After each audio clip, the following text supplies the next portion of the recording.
محترم جناب ان کے بعد محترم جناب طارق سہیل صاحب. طارق سہیل صاحب بھی خاص طور پر پاکستان سے آج ڈاکٹر محمد علامہ اقبال صاحب کا 134واں یوم ولادت ہمارے ساتھ منانے تشریف لائے. اس کے بعد ہماری کمیونٹی کی ایک بہت ہی بزرگوار شخصیت، ہم اللہ سے دعا کرتے ہیں ان کا سایہ ہم پہ سلامت رہے، محترم جناب قاضی محمد یوسف صاحب. قاضی صاحب کا اعزاز وہاں پہنچا دیا جائے گا. قاضی صاحب کی بہت ہی کمیونٹی کے لیے خدمات اور اس کے اطراف میں یہ اعزاز ان کی نظر کیا جا رہا ہے. موسٹ سینئر سٹیزن ہے یہ سلطنت آف عمان میں. یہ ہمارے سب کے لیے بہت ہی خوش قسمتی کی بات ہے کہ ہمارے بزرگوں کا سایہ ہمارے سروں پر سلامت رہے. قاضی صاحب بہت شکریہ. اس کے بعد محترم جناب جمیل احمد رانا صاحب مرحوم کے لیے خصوصی اعزاز، اور میں درخواست گزار ہوں انور صاحب سے اگر موجود ہیں تو تشریف لائیے. جمیل احمد رانا صاحب سابقہ جنرل سیکرٹری رہے پاکستان سوشل کلب کے، اور ان کی اچانک وفات سے کمیونٹی کو کافی نقصان اٹھانا پڑا. ان کی بیش بہا خدمات کے اعتراف میں ان کو اس اعزاز سے نوازا جا رہا ہے.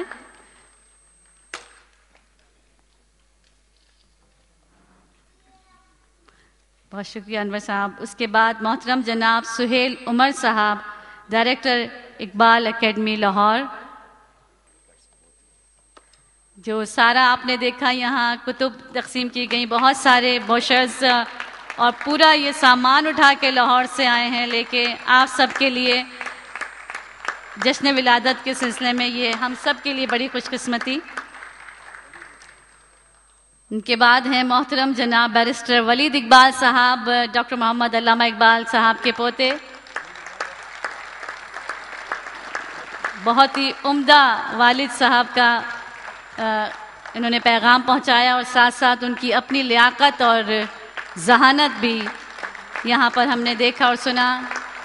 کتنے خوبصورتی سے کئی معاملات، کئی موضوعات کو انہوں نے جیسے دریا کو کوزے میں بند کر دیتے ہیں، اور انہوں نے اپنے قلم کے زور پر وہ تمام تحریریں ہمیں پڑھ کے سنائی. یہ ہمارے لیے بہت ہی خوش قسمتی کی بات. اس کے بعد جو ایوارڈ ہے وہ آج کی خاص طور پر پاکستان سے تشریف لائیں محترمہ جسٹس ریٹائرڈ ناصرہ جاوید اقبال صاحبہ کے لیے. اور ہم سب بے تاب ہیں، بے چین ہیں کہ وہ کب مائک پہ تشریف لائیں گے اور ہم ان کے خیالات سنیں گے.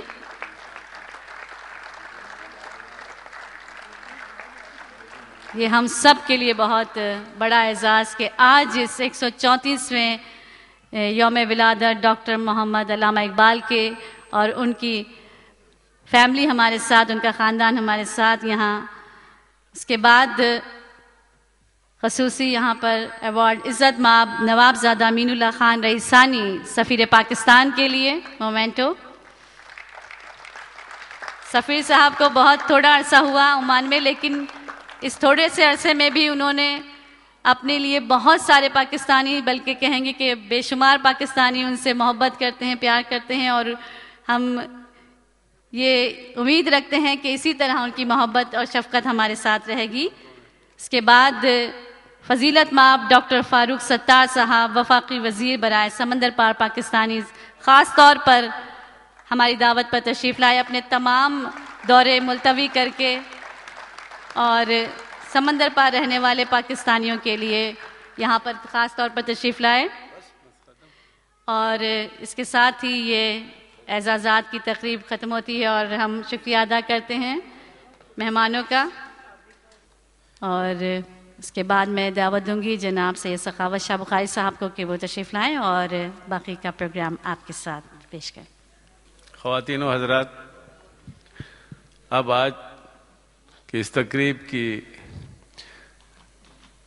مین مقررہ جسٹس ریٹائرڈ ناصرہ اقبال صاحبہ سے درخواست ہے کہ وہ تشریف لائیں اور اپنے خیالات کا اظہار کریں. Justice retired Nasira Javed Iqbal. بسم اللہ الرحمن الرحیم. محترم جناب ڈاکٹر فاروق ستار صاحب، منسٹر اوورسیز پاکستانیز، پریزیڈیم کے ممبرز، محترم منتظمین، معزز مہمانان گرامی، السلام علیکم. سب سے پہلے تو میں منتظمین کا شکریہ ادا کرنا چاہتی ہوں کہ انہوں نے مجھے یہاں آنے کی دعوت دی اور یوں مجھے آپ سے تبادلہ خیال کرنے کا اور سب سے ملنے کا موقع ملا. میں یہاں یہ کہتی چلوں کہ میرا تو تعلق اقبال سے صرف ایک بالواسطہ سا ہے اور اتفاقی سا ہے. تو اتنی باتیں آپ نے سنی، ان کے جو روحانی ورثاء ہیں مثلاً سہیل عمر صاحب سے، اور پھر جو ان کے ہیں بلا واسطہ جن کا تعلق ہے مثلاً میرے بیٹے کا اور جاوید اقبال کا، اور جن کے بارے میں کہتے ہیں اے گل بتو خرسندم تو بوئے کسے داری.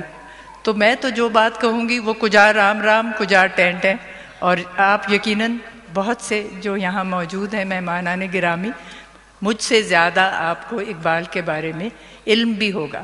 ابتدا میں تو مجھے یہ کہا گیا کہ آپ اقبال کے نظریہ خودی کے بارے میں کچھ کہیے، لیکن میں سمجھتی ہوں کہ جاوید اقبال صاحب نے جو پیغام بھیجا اور جو ولید نے باتیں کی اور جو کلام یہاں پڑھا گیا، اس میں تمام جو اجاگر کیے گئے پہلو خودی کے، اس کے بعد میرے لیے تو کہنے کے لیے بہت کم ہی کچھ رہ گیا ہے. تو میں نے یہ سوچا کہ عورت ہونے کے ناطے کیوں نہ میں علامہ اقبال کا جو نظریہ ہے خواتین کے بارے میں اس پہ کچھ بات کروں.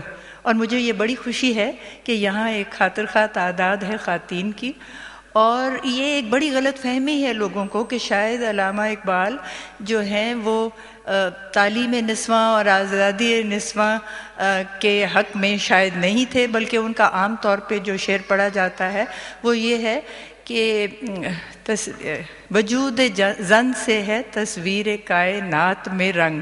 تو تاثر یہ دیا جاتا ہے کہ وہ شاید خاتون کو صرف ایک ڈیکوریٹو آبجیکٹ کے طریقے سے سمجھتے ہیں، اور یہ تاثر بالکل غلط ہے. اور میں سمجھتی ہوں کہ انہوں نے اپنے شعری مجموعے میں بھی اور ہر بات میں خواتین کو بہت اعلیٰ اور بلند مقام دینے کی کوشش کی ہے. اور اس میں سب سے پہلی مثال تو یہ ہے کہ 1929 میں انہیں مدعو کیا گیا مدراس، اور وہاں مدراس کے خواتین کو جب انہوں نے خطاب کیا تو انہوں نے فرمایا میرا ہمیشہ سے یہ عقیدہ رہا ہے کہ کسی بھی قوم کی بہترین روایات کی ضامن اس قوم کی خواتین ہوتی. اسلام میں مرد اور عورت میں مساوات ہے. کچھ علماء مردوں کو خواتین پر برتری دیتے ہیں اور اس ضمن میں قرآن کی آیت الرجال قوامون علی النساء پہ انحصار کرتے ہیں. ان کی یہ تشریح جو ہے وہ درست معلوم نہیں ہوتی. اس آیت کا اصل ترجمہ یہ ہے کہ جو مرد ہیں وہ خواتین کے محافظ ہیں، اور اگلی آیت کا ترجمہ ہے کیونکہ وہ انہیں اپنے مال سے ان کی کفالت کرتے ہیں، اپنی کمائی سے اور مال سے، تو اس لیے ان کو محافظ کہا گیا ہے، لیکن برتری کا عنصر اس میں موجود نہیں. اور اب جہاں بہت سی خواتین جو ہیں وہ خود کام کرتی ہیں، کماتی بھی ہیں، اور بہت سارے مرد ایسے ہیں جو اس کمائی پہ اپنا آرام سے بیٹھے ہوئے ہیں، تو پھر کیا ہم یہ نہیں کہہ سکتے کہ وہ خواتین عورتوں کی محافظ ہو گئی؟ تو ایک تو یہ ان کی جو ایک بات تھی. اس کے علاوہ انہوں نے وہاں فرمایا کہ عورتیں، مسلمان عورتیں اپنے تمام جائز حقوق کا مطالبہ کر سکتی ہیں، اور شریعہ نے ان کو اس کا اختیار بھی دیا ہے. اجتہاد پہ ان کا بہت ایک ایمفیسس تھا جس کا ذکر بھی کیا ولید نے، اور یہ انگریزی میں اقتباس جو اس کا ہے وہ آپ کے سامنے بیان کرتی ہوں. ان کا فرماتے ہیں Today conditions are different and we must reinterpret the Sharia law in accordance with changed circumstances. اب خواتین سے کیونکہ مخاطب ہیں تو کہتے ہیں you must insist on claiming your rights. Any such right which a woman can demand on the grounds of reason and justice has already been granted to her by the Quran. A movement in right earnest should be started to attain these objects. Muslim women could be the protectors of the best traditions of the Muslim nation, provided that they follow the reformist path rationally and correctly. اس کے بعد میں پیش کروں گی ان کی مشہور نظم ہے حضرت فاطمہ الزہرا کی شان میں جو انہوں نے لکھی ہے، اس میں سے اقتباس ہے. یہ ہے سیدۃ النساء فاطمہ زہرا مسلم خواتین کے لیے اصفائے کاملہ ہے. مریم ایک عیسیٰ کی نسبت سے ہے کس درجہ عزیز، نسبت سہگانہ سے ہے فاطمہ زہرا عزیز. فاطمہ ہے نور چشم رحمت للعالمین، جو ہے عالم کے امام اولی و آخری. فاطمہ ہے بانوے تاجدار حل انا، مرتضی خیبر شکن مشکل کشا شیر خدا.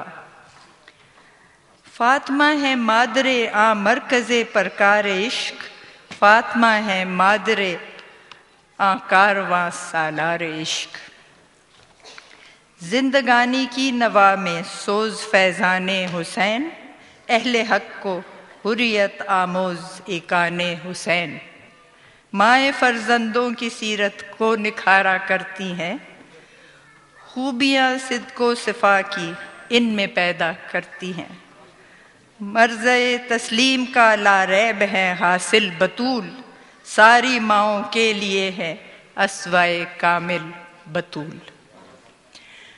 علامہ اقبال کو اپنی ہی زندگی میں اللہ تعالیٰ نے بہت بلند رتبہ اور شہرت عطا فرمائی.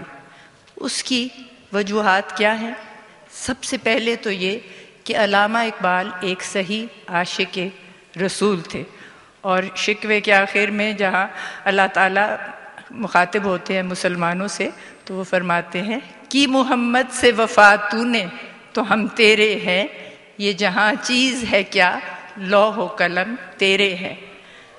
تو میں سمجھتی ہوں کہ علامہ کو آپ جانتے ہیں وہ تو فقیر انسان تھے، استغنا ان میں بہت تھی، لیکن ان کو اپنی زندگی میں ہی وہ شہرت ملی جو میں سمجھتی ہوں بہت کم لوگوں کو ملی، اور اس کی یہ سب سے بڑی وجہ تھی.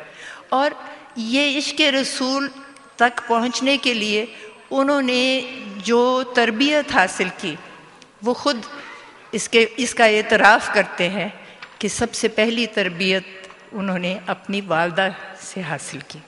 اور جو اردو ادب کا بہت ہی ایک مشہور مرثیہ ہے وہ علامہ نے اپنی والدہ مرحومہ کی یاد میں لکھا ہے، اور اس میں وہ فرماتے ہیں تربیت سے تیری میں انجم کا ہم قسمت ہوا، گھر میرے اجداد کا سرمایہ عزت ہوا.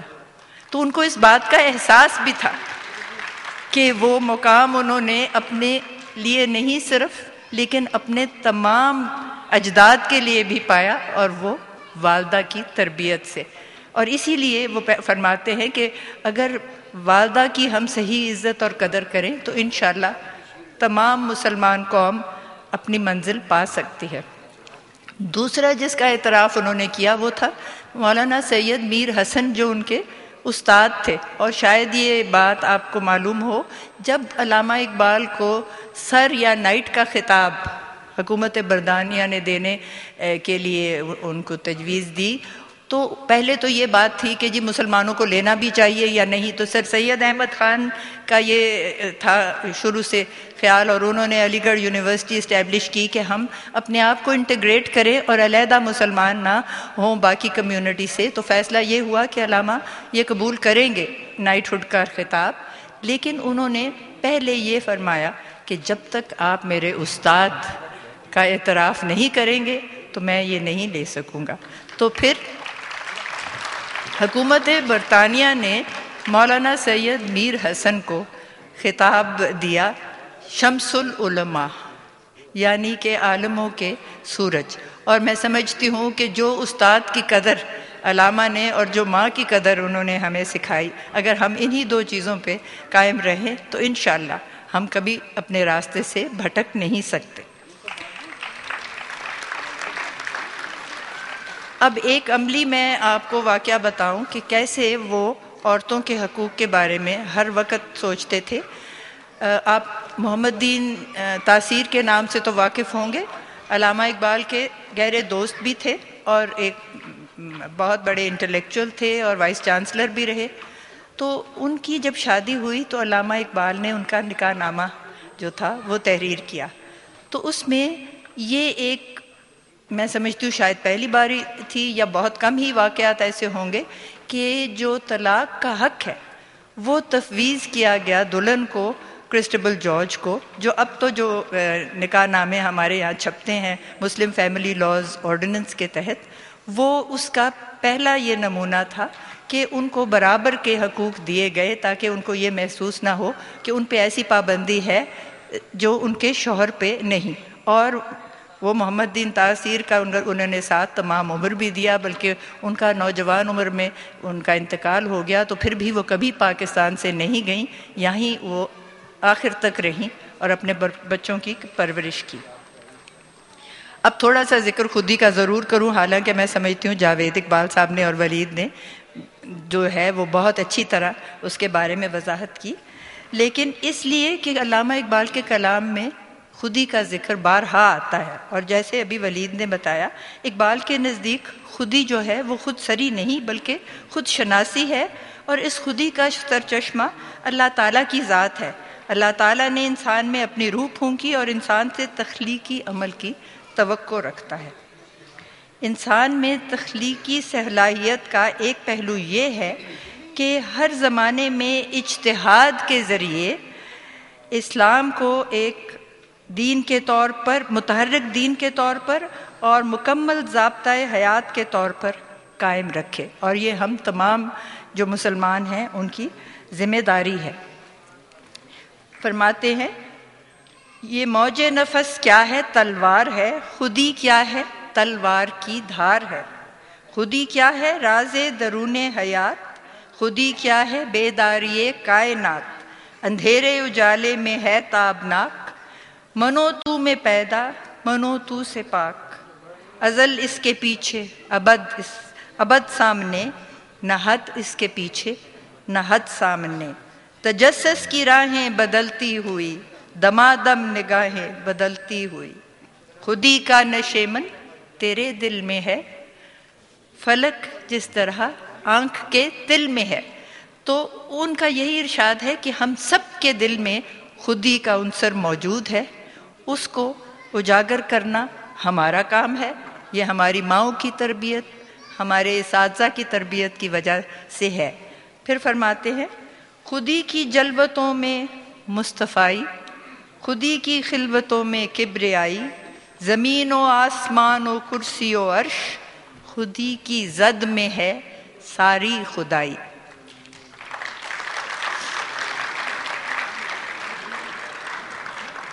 جس دور میں اقبال زندہ تھے، جیسے ولید نے بتایا کہ بہت ایک مایوسی کا موسم تھا، اور اب میں دیکھتی ہوں کہ شاید دوبارہ حالات ایسے ہیں کہ یہ جو اشعار ہیں علامہ کے وہ ہم پہ پورے اترتے ہیں۔ فرماتے ہیں فلک نے ان کو عطا کی ہے خواجگی کہ جنہیں خبر نہیں روش بندہ پروری کیا ہے۔ کسے نہیں ہے تمنائے سروری، لیکن خودی کی موت ہو جس میں وہ سروری کیا ہے۔ اور پھر انہی سے یا ہمارے آج کے جو رہنما ہیں اور ہم سب سے مخاطب ہو کے فرماتے ہیں تیری خودی میں اگر انقلاب پیدا تو کچھ عجب نہیں یہ چار سو بدل جائے۔ تیری دعا ہے تیری آرزو ہو پوری، میری دعا ہے تیری آرزو بدل جائے۔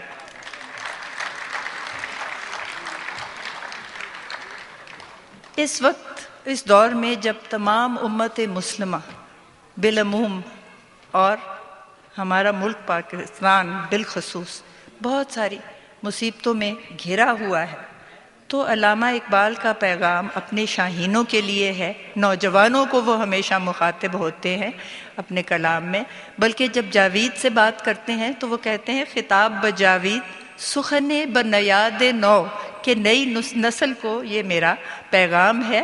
ایک وہ جاوید کو اس کا ایک سمبل کے طور پہ استعمال کرتے ہیں، اور وہ چاہتے ہیں کہ آپ ان کی شاہین کی خصلتیں جن کا ذکر ولید نے کیا وہ اپنے میں پیدا کریں، اور پھر اس ملک کو آگے لے کر چلیں تاکہ ہم سب آپ پر فخر کر سکیں۔ اور یہاں میں آخر میں ساقی نامہ کے چند اشعار پیش کرتی ہوں جو بچوں نے بڑی خوش الحانی سے آپ کے سامنے پیش کیے، لیکن جب بھی میں دیکھتی ہوں تو میں سمجھتی ہوں ہم سب کے لیے یہ پیغام ہے اقبال کا، اور خاص طور پہ نوجوانان ملت کے لیے۔ زمانے کے انداز بدلے گئے، نیا راگ ہے ساز بدلے گئے، پرانی سیاست گری خوار ہے، زمیں میر و سلطان سے بیزار ہے، حقیقت خرافات میں کھو گئی، یہ امت روایات میں کھو گئی، بجھی عشق کی آگ اندھیر ہے، مسلمان نہیں راکھ کا ڈھیر ہے۔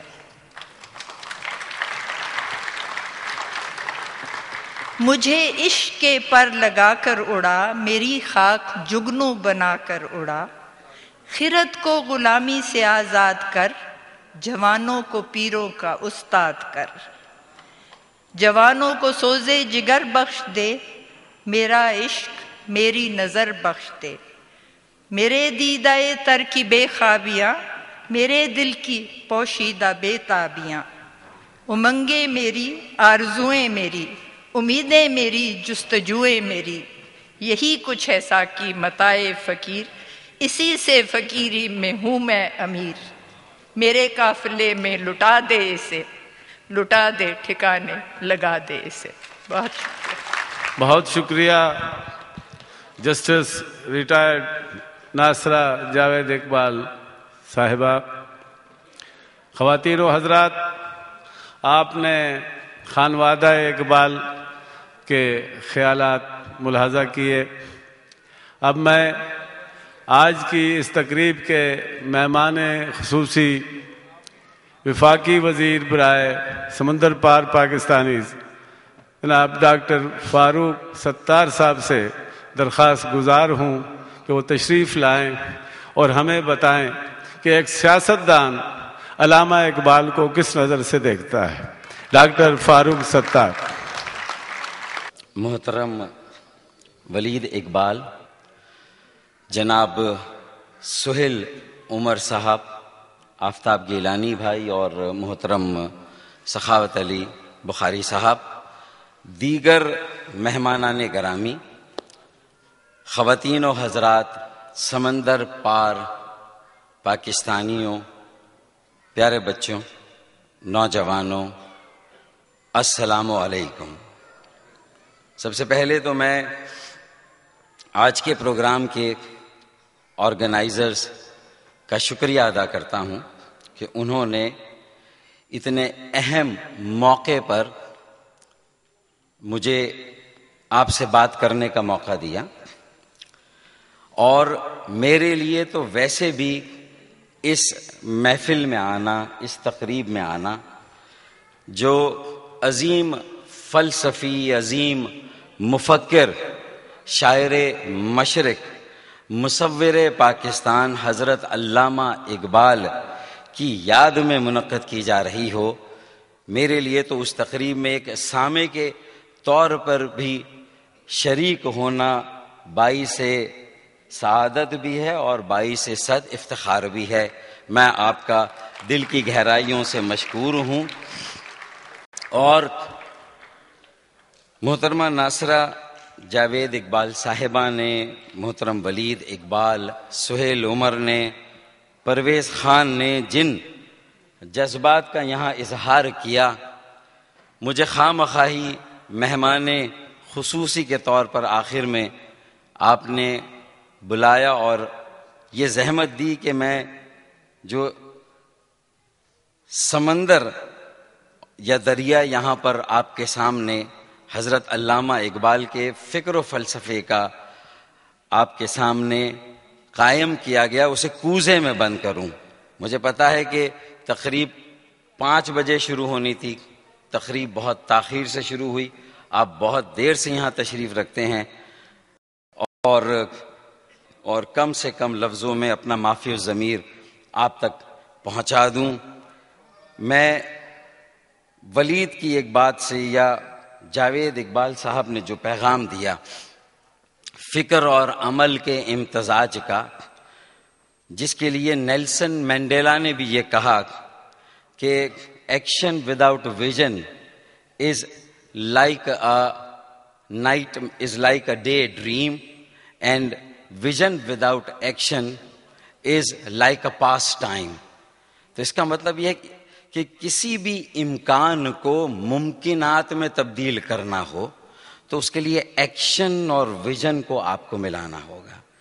میں حضرت علامہ اقبال کی نظر یہ شیئر کروں گا، ان کا جو تصور پاکستان ہے، جو ان کا ہمارے لیے خواب ہے، اور اس خواب کی شرمندہ تعبیر آج ہمارے لیے سب سے بڑا چیلنج بنا ہوا ہے. میں یہی کہوں گا کہ آسمانوں پہ نظر کر انجم و مہتاب دیکھ، آسمانوں پہ نظر کر انجم و مہتاب دیکھ، صبح کی بنیاد رکھنی ہے تو پہلے خواب دیکھ.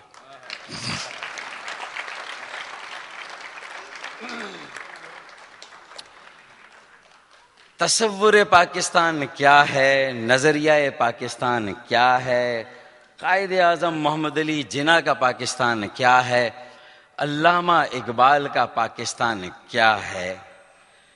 کم از کم یہ پاکستان مولانا صوفی محمد کا پاکستان نہیں ہو سکتا جو قائد اعظم محمد علی جناح کا پاکستان ہے، جو حضرت علامہ اقبال کا پاکستان ہے.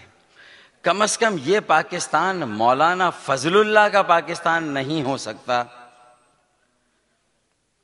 جو قائد اعظم محمد علی جناح اور حضرت علامہ اقبال کا پاکستان ہے.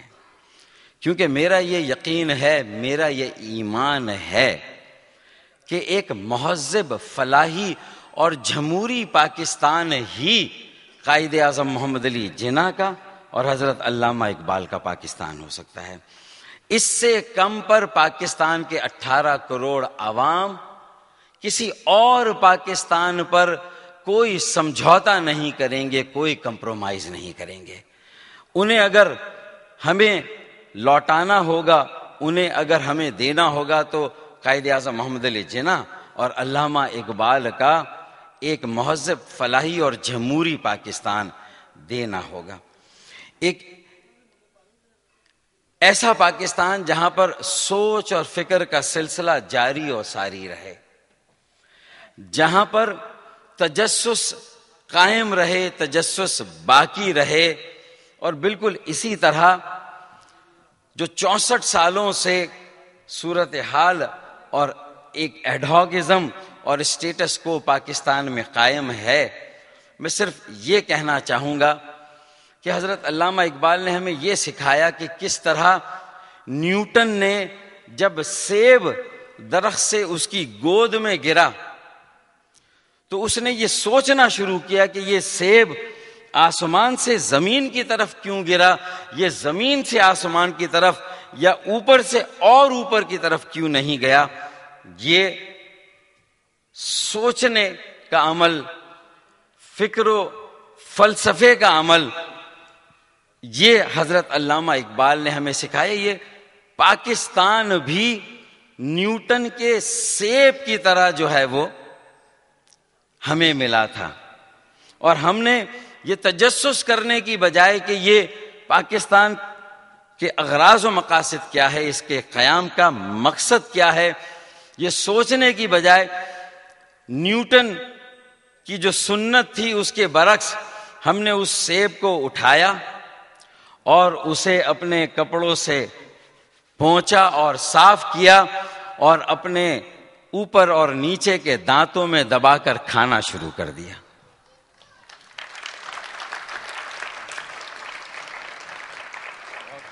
سہیل بھائی، کیا میں نے کوئی غلط بات کی؟ ولید بھائی، ہم نے اس سیب کو سوچا نہیں کہ یہ کیوں، نیوٹن نے یہ نہیں کیا تھا کہ گود میں سیب گرے اور وہ اسے اٹھائے اور اٹھا کر کھانے لگے، یہ نیوٹن نے نہیں کیا. اور جنہوں نے نیوٹن کی سنت پر عمل کیا، آج انہوں نے ایپل کے نام سے ایسے کھلونے ہمارے ہاتھوں میں پکڑا دیے جسے ہم آئی فون اور آئی پیڈ کہتے ہیں، جو دراصل شاعر مشرق حضرت علامہ اقبال کی فکر اور ان کے خوابوں کو شرمندہ تعبیر کرنے سے ہی جو بات حاصل ہو سکتی ہے. یہ عمل ہے، فکر کے ساتھ عمل کو جوڑنا ہے تو یہ سیب ہے. اس سیب کی اہمیت کو ہمیں سمجھنا ہے. اور اب تو اس سیب کو اتنا کھایا گیا ہے کہ علامہ اقبال کا وہ شعر بھی ہمیں یاد نہیں کہ اے طائر لاہوتی، اس رزق سے موت اچھی جس رزق سے آتی ہو پرواز میں کوتاہی. درست یا غلط؟ ایسا ہے یا نہیں ہے؟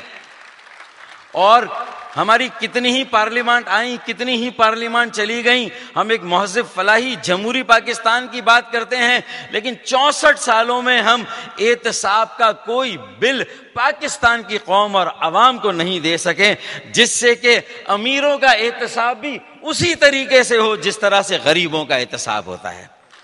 عمرہ کے خلاف بھی اسی طریقے سے تھانوں میں اور کچہریوں میں ایف آئی آر کٹے اور مقدمات چلیں جس طرح غریبوں کے خلاف تھانوں میں ایف آئی آر چلتے ہیں اور کچہریوں میں مقدمات چلتے ہیں. درست یا غلط؟ اور اس کی صرف اور صرف وجہ یہ ہے کہ نیوٹن کے اس سیب کو، علامہ اقبال اور قائد اعظم کے اس پاکستان کو ہم نے پاکستان کے 2% مرات یافتہ ارباب اقتدار، پاکستان کے مفاد یافتہ طبقے کے حوالے ہم نے اس پاکستان کو کر دیا. ہم نے وڈیروں اور جاگیرداروں کے حوالے اس پاکستان کو کر دیا.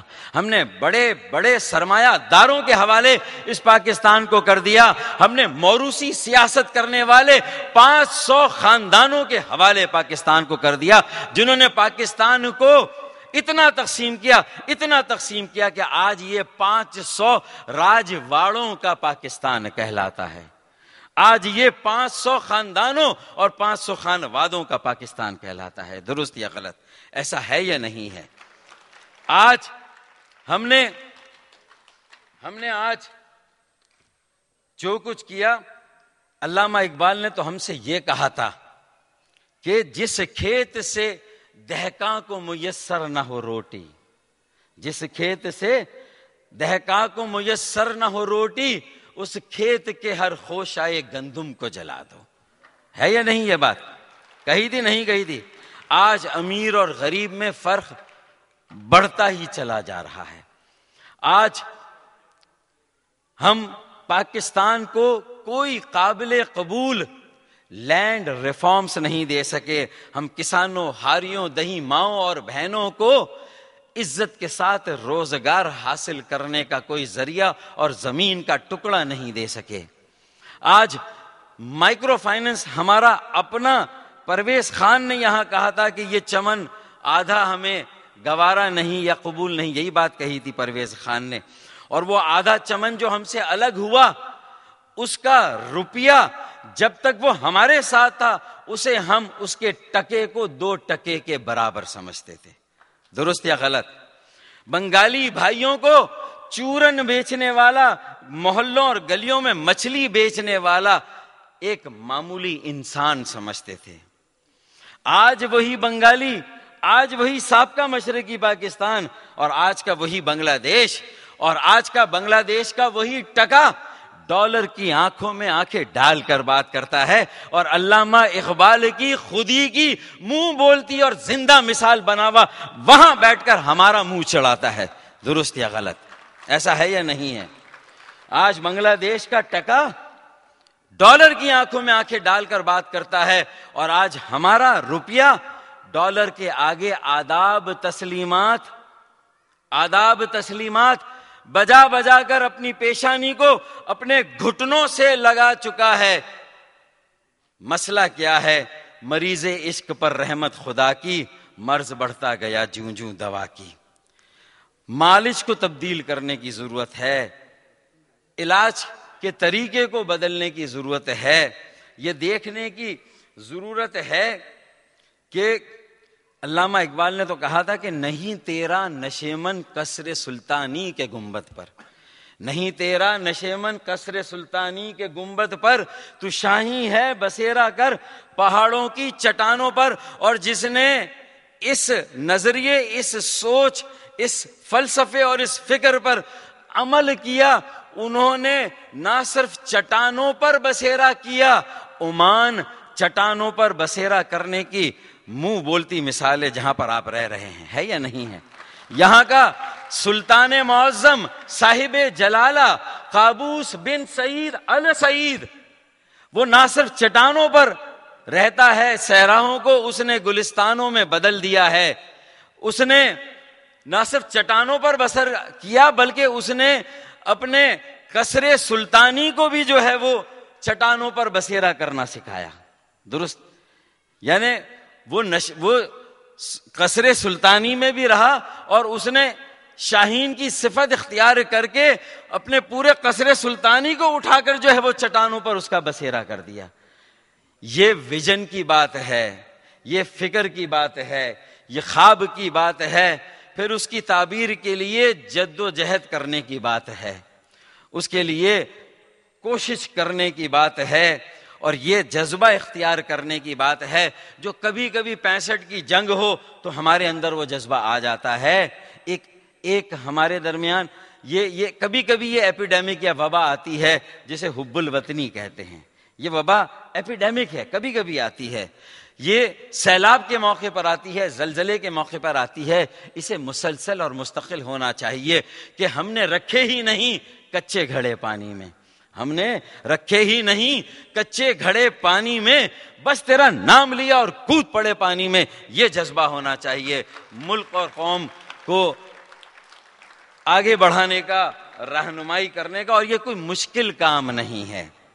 یہ آپ سے مجھے پوچھنا تھا، کل بھی میں نے یہی بات کی تھی کہ یہ علامہ اقبال کا دن ہے، یہ باتوں شاتوں میں باتیں کرنے کا دن نہیں ہے، یہ باتوں شاتوں میں ٹاک شوق میں گفتگو کرنے کا دن نہیں ہے، یہ ٹیلی نور کی پالیسی اختیار کرنے کا دن نہیں ہے ٹاک شوق کی.